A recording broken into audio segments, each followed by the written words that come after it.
हम हिंदी व्याकरण में उपसर्ग और प्रत्यय के बारे में जानेंगे। आप लोगों ने पहले भी उपसर्ग पढ़ा है और प्रत्यय भी पढ़ा है। उपसर्ग क्या होते हैं और प्रत्यय क्या होते हैं, इन दोनों में अंतर क्या है और इन दोनों में समानता क्या है। सबसे बड़ी बात क्या, उपसर्ग कहाँ लगता है और प्रत्यय क्या लगता है। ठीक है, उपसर्ग कहाँ लगते हैं, हमारे शब्दों के पहले। ठीक है, शब्दों के पहले लगते हैं। और प्रत्यय कहाँ लगते हैं, शब्दों के बाद में। ठीक है, उपसर्ग और प्रत्यय। अब उपसर्ग और प्रत्यय में एक चीज बहुत एक कॉमन बोलेंगे, एक जैसी है। क्या चीज इसमें कोई बता पाएगा? तो उपसर्ग और प्रत्यय में क्या होता है, एक नया शब्द बनेगा। उपसर्ग और प्रत्यय में क्या होगा, एक नया शब्द की निर्माण होगा, एक नया शब्द बनेगा, एक नया शब्द। और क्या होगा इसमें, ठीक है, दूसरा और इसमें क्या होगा, दोनों में अर्थ बदलेगा, अर्थ और भाव, अर्थ व भाव, भाव। ठीक है, अर्थ और भाव का निर्माण होगा, मतलब उसका अर्थ बदल जाएगा शब्द का। कैसे, उपसर्ग लगने के बाद भी और प्रत्यय लगने के बाद भी, दोनों शब्दों में एक ये कॉमन चीज है, इसलिए इसको मैं एक साथ लिख रही हूँ। एक नया शब्द का निर्माण होगा, नए शब्द का। दूसरे क्या होगा, अर्थ व भाव, उसमें भी परिवर्तन हो जाएगा। और इसमें क्या होगा हमारा, और कोई बता पाएगा इसमें क्या होगा, अर्थ और भाव के साथ में ये हमारा नया शब्द बन जाएगा। ठीक है, अब ये उपसर्ग कहाँ लगता है, हमारे शब्द के पहले, शब्द के पहले। ठीक है, ये शब्द के पहले लगेगा। और प्रत्यय कब लगेगा, तो शब्द के बाद में। ये कोई जरूरी नहीं कि बहुत बड़ा हो, शब्द के बाद में। ठीक है, ये शब्द के बाद में लगेंगे प्रत्यय और उपसर्ग लगेंगे हमारे शब्द से पहले। कोई जरूरी नहीं कि बहुत बड़ा शब्द हो, छोटे छोटे शब्द भी लगते हैं। जैसे कि सबसे पहले लिखा है मैंने कु। कु क्या है, ये उपसर्ग है। ठीक है, और कु से मैंने हमें एक शब्द बनाने, कु माने होता है बुरा। तो अगर हम शब्द बनाते हैं, जैसे कि हमने लिखा, अगर इसमें हम लिखेंगे, पहले हमने लिखा माता। ठीक है, माता लिखा, माता सब जानते हैं क्या होती है, हम लोग की जो माँ है वो माता कहलाती है। ठीक है, अगर मैंने इससे आगे कु लगा दिया और क्या बन जाएगा, कुमाता। ठीक है, माता से बनाया, फिर हमने क्या लिखा, कुमाता। सब बदल गया ना इसमें, माता के पहले हमने कु लगाया और हमारा शब्द बन गया, माता के बजाय कु लगाने से बन गया कुमाता। माता तुम्हारी जननी होती है, बहुत अच्छी होती है। जब हमने कु लगा दिया बुरा, तो इसका अर्थ क्या हो गया, बदल गया। अर्थ क्या हो गया इसका, तुरंत बदल गया। कु माने कुमाता, कुमाता कभी होती नहीं है। ठीक है, पुत्र कुपुत्र हो सकता है पर माता कुमाता नहीं होती है। ठीक है, अब हम इसमें इसी तरह से इसमें लिखा देंगे पुत्र। ठीक है, पुत्र हो गया तो कुपुत्र, यानी जो लड़का अच्छा नहीं होगा, जिसका पुत्र अच्छा नहीं होगा, वो कुपुत्र कहलाता है। जो बच्चा अच्छा नहीं होता है, अपने माँ बाप की सेवा नहीं करता है, तो वो क्या कहलाता है, कुपुत्र। ठीक है, माता कुमाता नहीं होती, पर पिता पुत्र कुपुत्र हो सकता है। ठीक है, अब हमारे पास है अनु। अब हम देखेंगे, लिखते हैं शासन। शासन एक शब्द है। ठीक है, शासन में हमने अनु लगा दिया, अनुशासन। क्या बन गया, अनुशासन। ठीक है, अनुशासन। क्लियर दिख रहा है आप लोगों को? ठीक है, शासन क्या होता है, हमें किसी पे शासन करना। ठीक है, किसी पर अपना रौब झाड़ना। ठीक है, अब अनु हो गया अनुशासन। ठीक है, अनुशासन हो गया शासन के पीछे वाला। ठीक है, ठीक है, किसी को हमें फॉलो करना है, कुछ करना है, तो अनुशासन, डिसिप्लिन। ठीक है, अगर हमें कह दिया बिल्कुल सीधे बैठना है, तो ये डिसिप्लिन में, हमें डिसिप्लिन में स्कूल में आना चाहिए, अच्छे से रहना चाहिए, अनुशासन। ठीक है, शासन को फॉलो करना, वो अनुशासन। जैसे हमें कोई चीज बता दी कि ये काम ऐसे करना है, तो आप तो उसमें रहेंगे, तो वो क्या कहलाएगा, आपका अनुशासन। और कोई एक शब्द बताइए अनु से,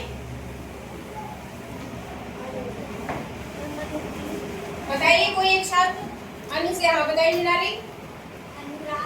अनुराग, ठीक है। राग है, ये राग है और हमने इसमें अनु लगा दिया, ठीक है। राग माने क्या होता है, किसी के प्रति प्रेम, ठीक है। राग, अनुराग, अनुराग होता है प्रेम करना, किसी के प्रति अच्छी भावना जो कहते हैं राग है। तो ये अलग हो गया ना, इसका अर्थ राग हो गया और तुरंत उसमें अर्थ बदल गया। अब उप, उप माने निकट, ठीक है। अब जैसे हमने देश लिखा, देश है ये, ठीक है, और मैंने इसमें उप लगा दिया, ठीक है। देश माने हमारे देश, हमारा देश कौन सा है, भारत है। पर हमने जब इसमें उप लगा दिया, उप हमने उसमें उपसर्ग लगाया, तो इसमें एक नया शब्द बनाया, उपदेश, ठीक है। उपदेश तो बना ही सही है और साथ में इसका अर्थ बदल गया। उपदेश में यानी किसी को उपदेश देना, अच्छी बात बताना, ठीक है। भाषण दे रहे, उपदेश देते हैं हम लोग के ऐसा से ऐसा करना, तो उपदेश हमारा देश का नाम हो गया। जब हमने इसमें उप लगाया तो इसमें क्या हुआ, इसका अर्थ बदल गया और शब्द भी बदल गया, बदला ना। अब इसके बाद हमारे पास है अभी, ठीक है। हमने मान लिखा, ठीक है, और यहाँ पे अभी लगा दिया, अभिमान, मान करना, ठीक है। अभिमान बना, हमारा एक नया शब्द क्या तैयार हुआ, अभिमान, अभिमान। तो अभिमान करना चाहिए हमें, गर्व करना चाहिए, ठीक है। अभिमान अभिमान होता है, ठीक है। मान करना अलग चीज होती है और अभिमान अलग हो गया। हमें अभिमान नहीं करना चाहिए, गर्व हो पर अभिमान नहीं करना चाहिए किसी बात का, ठीक है। कि हमारे पास इतनी संपत्ति है, तो इस तरह का अभिमान, घमंड हमें नहीं करना। तो इसमें बदल गया ना हमारा सारा, इसमें देखा उपसर्ग लगने के बाद एक नए शब्द, क्या क्या हमने इसमें आया हमारे सामने, एक नए शब्द का निर्माण हुआ, एक नए शब्द का निर्माण, एक नए शब्द का निर्माण, ठीक है। और क्या हुआ, उसका अर्थ बदल गया, साथ में क्या हुआ, अर्थ बदल गया, अर्थ बदला, दो चीजें हो गई इसमें, और एक नए शब्द का निर्माण हुआ और अर्थ बदला। अब तो नहीं भूलेंगे इसको। अब हम इसी तरह से अगर प्रत्यय लगाना है, प्रत्यय में क्या होगा, ता प्रत्यय वाले कोई शब्द बताइए, ता से। जैसे हमने सुंदर लिखा, सुंदर, सुंदर, ठीक है। एक व्यक्ति सुंदर होता है, ठीक है ना। अब हमने इसमें ता प्रत्यय लगाया, ठीक है, तो क्या बन गया, सुंदरता। जब ये सुंदरता हमने लिखा तो ये क्या हो गया, एक गुण हो गया। सुंदरता क्या हो गया, एक गुण हो गया। एक व्यक्ति सुंदर था, वो लड़की बड़ी सुंदर है। जब हमने लिखा कि तात उसमें लगा दिया तो वो उसमें क्या हो गया, किसमें बदल गया, गुण में, तो वो सुंदरता। कहते आदमी को अपने कार्यों में सुंदरता अपने कर्मों से मिलती है ना, तो सुंदरता एक गुण हो गया। वैसे ही मधुर, अगर हम मधुर लिखेंगे, मधुर में ता प्रत्यय जोड़ देंगे तो क्या होगा, मधुरता, मधुरता, ठीक है। मधुर बोलना चाहिए, आपकी वाणी में मधुरता होनी चाहिए, मधुर बोलना चाहिए और वाणी में मधुरता होनी चाहिए। अलग अलग वाक्य है ना, अलग अलग इसका वो है। अब दूसरा है पल, पल है अवस्था, ठीक है। पल लगाना है, बच माने क्या होता है, बच माने बचना, किसी चीज से बचना, ठीक है। बच माने क्या होता है, वो निकल भागा या बच गया, आज मार खाने से बच गया, बचना हो गया ना।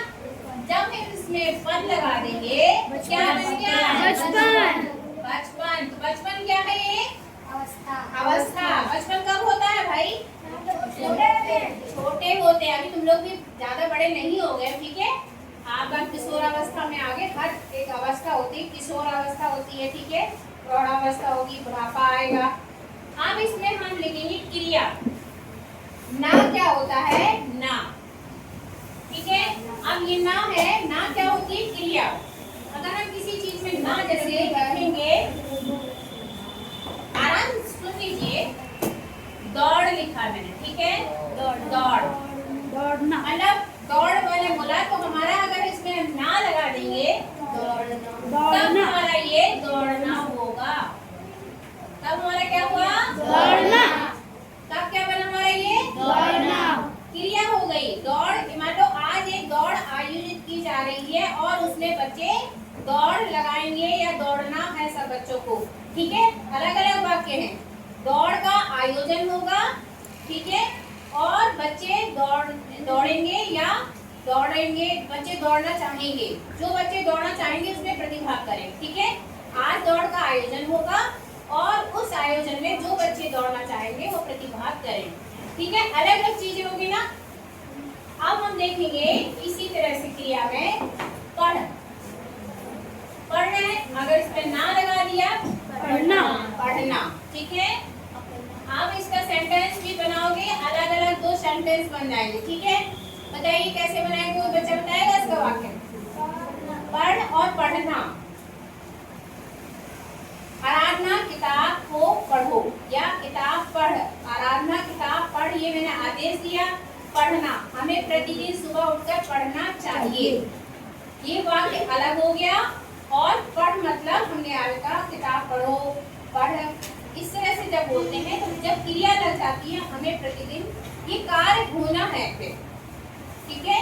जब किसी काम का करना या होना पाया जाएगा वो आपकी क्रिया कहलाएगी। मैं खड़ा हुआ, ठीक है। सुखमय, ठीक है, सुखमय जीवन, सुखमय, ये सुख है। सुख में अगर हम मय लगा देंगे तो जीवन क्या होगा हमारा? सुखमय। अगर दुख में लगा देंगे तो दुखमय। जिसके जीवन में सुख हो, अच्छा हो, ठीक है, वो जीवन कैसा होगा आपका? सुखमय जीवन होगा। तो हमने इन उपसर्ग और प्रत्यय समझ गए क्या चीज कॉमन मिली हम लोगों को, कि नए शब्द का निर्माण होगा और उसका अर्थ बदल जाएगा। छोटे छोटे अंश हमारे पहले उपसर्ग में जुड़ेंगे या बाद में भी जुड़ेंगे, ता तो छोटा सा ही है ना। तो इस तरह से हमने उपसर्ग और प्रत्यय में क्या जाना है कि एक नए शब्द का निर्माण होगा, चाहे उपसर्ग में पहले लगेंगे और प्रत्यय में बाद में लग करके नए शब्द का निर्माण होगा, उसके अर्थ और उसके भाव में परिवर्तन हो जाएगा, ठीक है। समझ गए बात को? समझ आया? जोर से बोलिए। ठीक है, थैंक यू।